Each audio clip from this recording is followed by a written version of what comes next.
کسی پرسیده است که شخصی را غیبت کرده ای، چگونه از غیبت توبه میکنی؟ در بارگاه خدا هم توبه کردم، اما شرط غیبت هست حلالی طلب کردن. چگونه توبه کنیم از غیبت؟ کسی را که غیبت کرده ای، العیاذ بالله، خدا نگه دارد، این بلای عام هست، گناه عام هست. اون شخصی غیبت کرده شده دو حال دارد، یا زنده هست یا مرده. اگر مرده باشد کار آسان هست، برای اون طلب استغفار میکنید. در یک حدیث اگرچه بعضی علما اون را ضعیف قرار دادن، پیغمبر خدا صلی الله علیه و سلم فرمود کفاره من اغتبته ان تستغفر له. کفاره غیبت کسی که غیبتش کرده این است که برای اون از خدا طلب آمرزش طلب کن، خدایا اون را ببخش، اللهم اغفر له.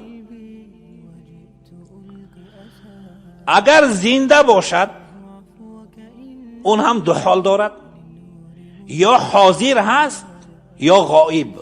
غائب به معنای این که تو دسترسی به اون نداری، نه جای استقامت چه میدانی، نه رقم تلفن شه نمیدانی در کجا است. این غائب هم در حکم مرده ها هست، برای اون طلب استغفار میکنید. اگر حاضر باشد این هم دو حال دارد، از غیبت کردگی تو خبر دارد یا ندارد.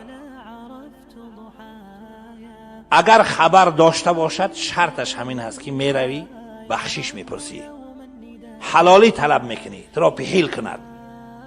چون که پیغمبر خدا صلی الله علیه و سلم حدیث بخاری است، فرمودند من كانت عنده مظلمة لأخيه من عرضه أو شيء فليحلله منه اليوم قبل أن لا يكون دينار ولا درهم إن كان له عمل صالح أخذ بقدر مظلمته وإن لم يكن له حسنات أخذ من سيئات صاحبه فحمل عليه.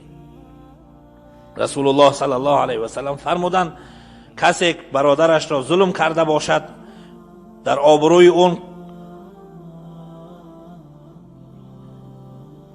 آبروی اون تعرض کرده باشد، چیزی گفته باشد اون را، یا مالی اون باشد یا از دیگر چیز، پس پیش از این که در روزی که نه درهم و نه دینار کار میدید، پیش از روز قیامت رفته خودش را حلال کند، از اون پهلی طلب کند، حلالی طلب کند. زیرا که اگر نکرده رود در روز قیامت مظلوم از نیکی های این میگیرد، اگر نیکی نداشته باشد از گناهان مظلوم در گردن این ظالم بار کرده می شود. پس اگر زنده بود و میدانست که تو اون را غیبت کرده ای، رفته بخشش میپرسی. حالت دومش که زنده هست نمیداند که تو اون را غیبت کرده ای، این هم دو حال دارد. یکم حالتش این که اگر رفته بگویی که حضرت ما شما را غیبت کردیم، امکان رنجیدن بسیارش هست. اگر استاد باشد امکانی بددعا دادن هست، پدر و مادر باشد امکانی بددعا دادن هست، برادر باشد آدمی نیک هست امکانی هست که دعای بد بتید، یا امکانی دارد که دیگر خفه می شود تماما می کند. اگر این گونه عذرها باشد، این گونه مفسده ها باشد در خبر کردنش، برای این هم همون حکمی مرده و غائب هست که استغفار میکنی غائبانه در حقش، استغفر الله. برای این است که پهلی طلب میکنی، لیکن نمیگویی که من غیبتت رو کردم، بلکه میگویی که یک کمبود من در حق شما کردگی هستم، امون را ببخش.